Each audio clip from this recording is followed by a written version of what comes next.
Hello, my student ID is 10502423 and this is my first topic, UDP. Now, UDP is a streamlined no-frills protocol. It is a message-oriented layer 4 protocol. It was designed by David P. Reed in 1980. Computer applications can send messages, in this case called datagram, using UDP. UDP uses a simple connectionless communication model with a minimum of protocol mechanism. That's why it does not ensure reliability, meaning if a packet is not sent or if it is dropped, it will not be known by the sender, allowing him to resend the packet. This may sound a bit problematic, but it is very useful for the services that don't require every packet to be sent to the receiving end. For example, audio and video traffic use UDP, as it helps them to keep the flow going. Domain Name System or DNS, the phone book of Internet, also uses UDP to ensure that both the query for a website done by the user and the reply to that query is fast. Now I'm going to demonstrate the packet capture of UDP using Wireshark.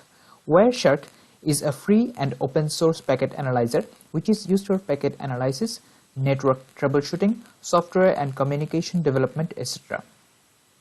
The interface of Wireshark is very user-friendly, and now I'm going to use it.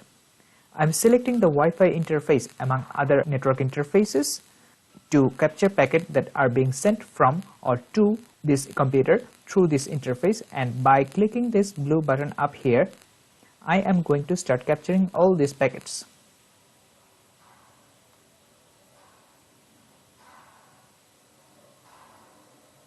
Now I'm going to the ECU website to ensure some deliberate packet capture.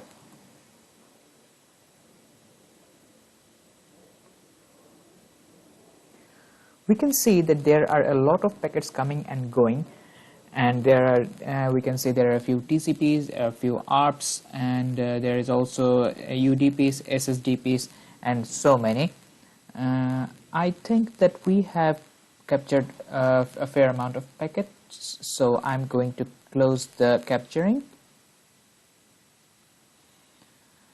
So although we have a lot of packets there, but not all of them are using UDP as their protocol, so I'm not going to use or analyze them. For this purpose, I'm going to filter out other protocol packets, and I will do it by typing UDP here and pressing enter. This will allow me to analyze all the packets that are running on UDP.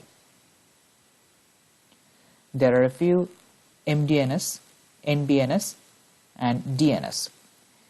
As previously mentioned, DNS uses UDP.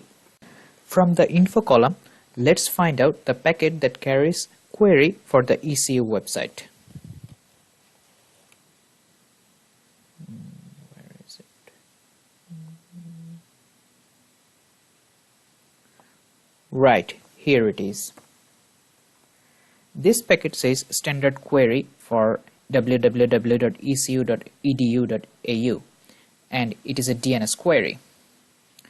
Down here we can see details of the packets available, and further down the information that are stored shown in hexadecimal and ASCII value.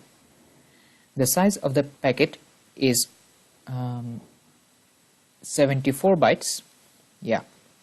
If we click here, we can see various information available about the packet, like it is using Wi-Fi interface, and its arrival time is this, and this time is based on Western Australian Standard Time, and there is also a frame number which is actually assigned by Wireshark to help us compare between packets. Under that we can see it uses Ethernet 2 frame at layer 2, and there are destination and source MAC addresses. And the ether type that indicates encapsulated protocol in the payload of this frame is IPv4, which is evident down here as it says Internet Protocol version 4 with source and destination IP address. There are a lot of information here. For example, IP version 4, header length 20 bytes, and the total length is 60 bytes.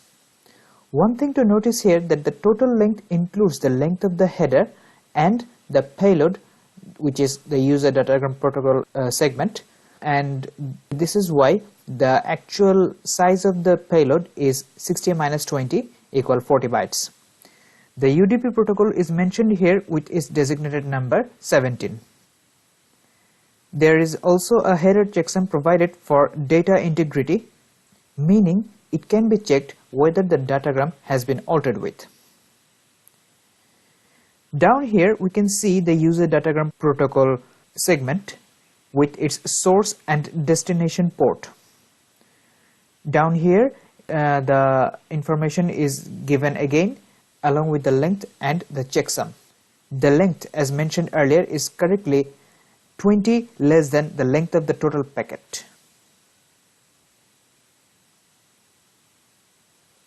And of course, finally, we have the actual DNS query that shows the standard fields and their values.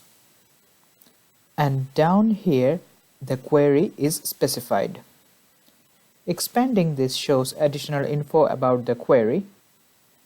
And as a special feature of Wireshark, it also shows which packet contains the response of the query. In here, it's packet number 211. Which is this one. It shows the response of the query. Expanding this, and it shows that the ecu.edu.au is actually a canonical name to match with an alias or another domain name, and this one wcmsprod.wcms.ecu.edu.au, this is actually the host name. So this is my video representation of UDP. Thanks for watching. Bye.